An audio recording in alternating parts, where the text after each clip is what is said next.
Alright guys, welcome back to F1 News. George Russell has lambasted Red Bull and Helmut Marko for their management of their drivers this season, suggesting that Nyck de Vries is a Formula 1 quality driver that just wasn't given the chance necessary in that AlphaTauri car. Is he right? Maybe there is some element of truth there, but even if he is correct, do Red Bull not find themselves in a better position now with regard to their drivers than they did at the start of the season? Very much on Twitter, your thoughts in the comments below. Hit the like button if you enjoy. Subscribe if you're new as always, I greatly appreciate it. First of all, here we go. The new trophy, the replacement trophy for the Hungarian Grand Prix has been created. Max Verstappen and Lando Norris having a good time with this one. Now, plenty of updates around the world today. First of all, this from Aston Martin confirming that for the first practice session at the Italian Grand Prix this weekend, Felipe Drugovich will be in the car instead of Lance Stroll. Usually the drivers get to choose when they get replaced by a kind of rookie, effectively, driver. And Drugovich won the Formula 2 Championship last year. He will be quietly optimistic there is a seat on the grid ready for him in the near future, because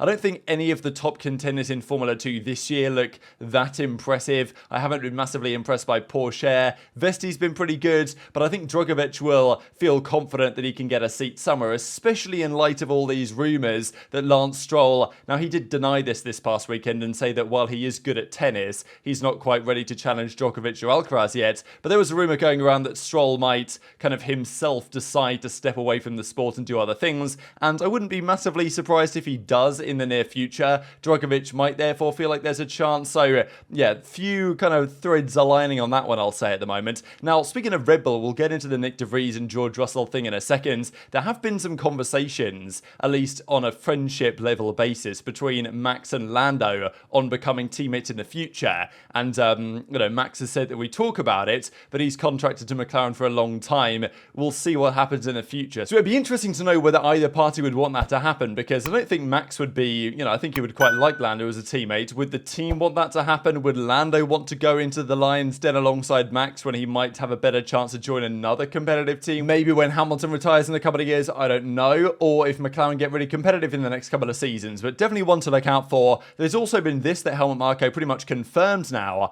that Alex Albon will not be coming back into Red Bull pretty much whatever it takes. There's, he said here he had his chance, and look, I think he's a lot better now than he was then, but he did have his chance. He's improved remarkably since then, but at the moment there is no driver who is on Max's level. I think even Albon said this a few weeks ago, that he doesn't really want to go back to Red Bull. The current rumour is that it's quite possible he ends up at Ferrari as opposed to, well, any of the other teams, and possibly in place of Carlos Sainz. There was actually this article that was then released today. This was up on Planet F1 for a little bit of time before then getting deleted. So, don't know what you guys think about that, but this article was discussing Carlos Sainz Sr., Carlos Sainz Jr.'s father, who has great relationships with Audi and drives for them in rallying and stuff, and he says, of course, there is contact between Sainz Jr. and Audi, but of course, Audi are moving, they're working hard, have the ambition to become really good, really quickly, so they're moving very strongly. Andreas, that being Andreas Seidel, now at Sauber, and will very soon be, Audi Sauber, worked with Carlos for a couple of years at McLaren. They know each other very well, had a very successful time there. Andreas really appreciates Carlos more, and the quality that he can do with speed and the feedback. It's really good that Audi make this step, which sounds to me like Carlos Sainz Jr. is probably going to Audi. Now, this article has since been deleted, but this has been a big rumour that there's been some contact between the two, and despite Ferrari's being very eager, let's say, to re-sign Charles Leclerc, they don't seem so eager to re-sign Carlos Sainz. So I think there's a good chance that happens in the near future. Another article today that was published and then deleted shortly afterwards was this one on racefans.net, where they posted an article about Hamilton signing a multi-year deal until, racing until at least the end of 2025. Now, they then took this down and gave this effectively apology. A few minutes ago, we accidentally published a draft version of an article. So either you believe this is a draft version of an article because this is what the publications do. They set articles up months in advance. I'm sure they've got articles ready for when Hamilton announces his retirement. That might not be necessary for many years, but I'm sure they've got something drafted up just in case. So publications are and have been expecting that contract extension, therefore they get articles ready to execute when it happens. So apparently they accidentally published that one live. Either you believe this, as I'm inclined to believe it, or you think think that effectively there's some sort of embargo here. When the contract is done, the media have been informed, but yet the media are told to hold fire on announcing this publicly until Mercedes announce it themselves. That's sometimes how these things are done. So whether you believe the former or the latter, but I think regardless of the circumstances, it's probably expected that Hamilton's new deal, if it is signed soon, will be announced in the near future. Now, also quickly on Ferrari, because all of these teams need to take big steps with their car for next season, and actually Charles Leclerc has said that he can't wait to drive next year's car because this one seems to have got honestly worse to drive over the year. I don't know what Ferrari have done with it. I know that they did have a decent time in Spa, but again, they go to Zandvoort and they were absolutely nowhere on the weekend. Leclerc's car was dreadful. He says, like, we can only go in a different direction. The car's really difficult to drive. They will take many leaves out of the Red Bull book, but, even that Red Bull car is developed away from Sergio Perez, and he said this last year and he's saying it now again. And it's not like he's wrong, but it's just, it doesn't fully explain the delta to Max Verstappen, shall we say. But last year he said that the way they developed last year's car was away from his liking, which makes sense. You're going to favour Max, you're going to make the car as fast as it possibly can be, even if it's absolutely on edge a lot of the time that Max can deal with, Perez can't necessarily deal with their respective driving styles. And he says, yeah, it's pretty much happened again this year. At the end of the day, the team is trying to make the fastest car. That's how it works. Sometimes the development style suits one style better than another, which maybe you can understand why that is the case. But some of the spiciest words of the day coming from George Russell here, who was giving comment on the Nyck de Vries situation this season. It's been pretty wild what's gone on at AlphaTauri. And actually, if Liam Lawson, let's say he gets injured or something, while, hopefully he doesn't of course, but let's say he was to, while Daniel Ricciardo is still injured, or let's say Lawson gets sick or something, right?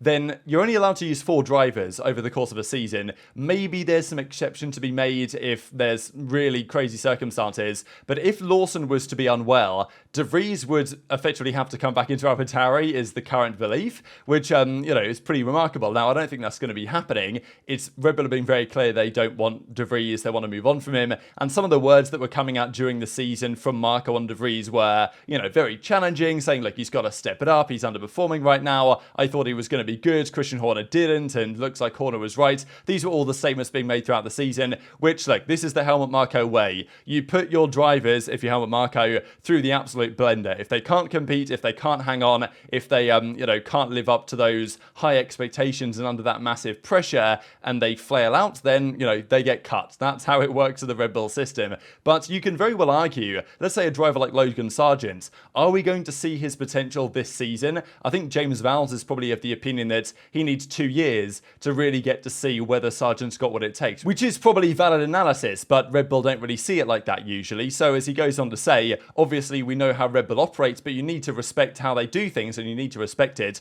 But I didn't follow Nyck closely at his time at AlphaTauri, but I saw the reports, the things that Helmut said, and it's a difficult place to go if you're lacking confidence. For sure, they did not help him to gain confidence by starting the season saying he's going to be the leader of the team. Yes, he's a rookie. Okay, he's 27, 28. He is a Formula 1 rookie though, and that's basically what they said. They were like, look, Nyck, you've won the Formula E World Championship. You're going to be team leader here. We expect you to be the faster of the two.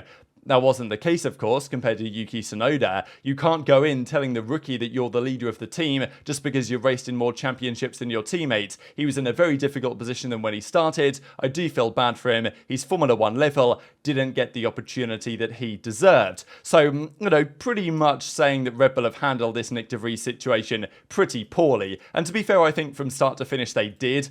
I don't know why they hired him in the first place, to be honest. I think that was a mistake first of all. So, they made mistakes a long way along the line. They made mistakes hiring him, and maybe they made a mistake firing him, but I think really that was just correcting their earlier error as far as I'm concerned. I don't really think he was the man to get. Now, maybe he would have been the man for Williams to get, but given the Red Bull situation and AlphaTauri and everything, I don't think Nyck de Vries made that much sense. And whatever you think about Helmut Marko's methods about just, putting the drivers through the blender, and if they come out the other side living, then, they're in a good position, and if they don't, then they're out of the team straight away.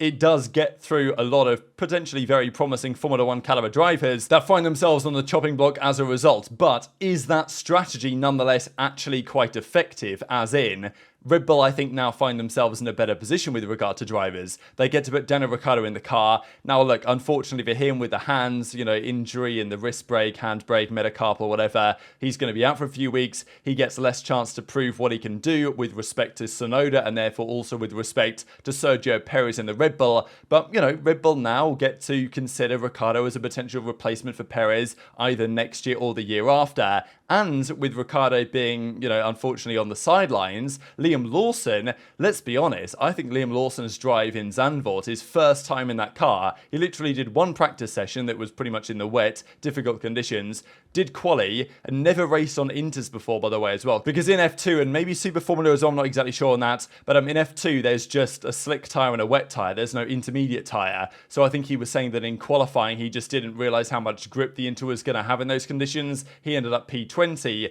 but his drive in the race was really impressive, no? Like, I think that was a better drive Liam Lawson did in Zandvoort, especially given all the circumstances, than Nyck de Vries delivered the entire season long. So while you might, discredit Red Bull's methods here, and I definitely think some of the way they treat their drivers is, I wouldn't say unacceptable, but, very different to how other teams go about it, and I don't think is always the best for those individual drivers. But is it nonetheless effective at really, separating the wheat from the chaff, as it were, and finding which drivers are truly capable of dealing with the Formula One environment? Then it probably is. And Liam Lawson maybe is an example of that. We'll see how he performs in Monza and probably Singapore as well, given how long Ricciardo's present recovery might seem to take. So do you think Russell is just, as he tends to do, towing the Mercedes line on this? Nyck de Vries, former Mercedes reserve driver, of course, last season, drove for Williams in that great race at Monza last year, so the kind of time around that is coming up a little bit. So yeah, either you think Russell fully believes this, or he's just kind of saying what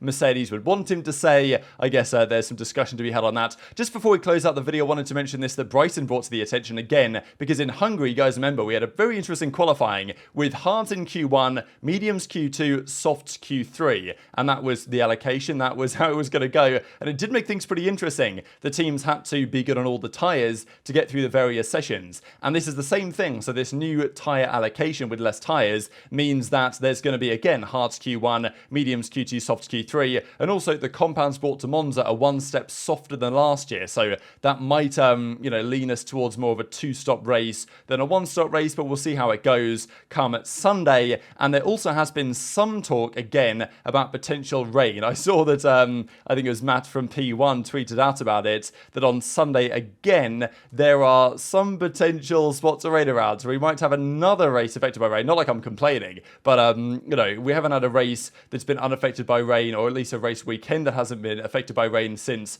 I think, Spain, possibly, as it feels like a long time ago. But very much enjoyed your thoughts in the comments. Hit the like button if you enjoyed, subscribe if you're new, take care, and I'll see you next time.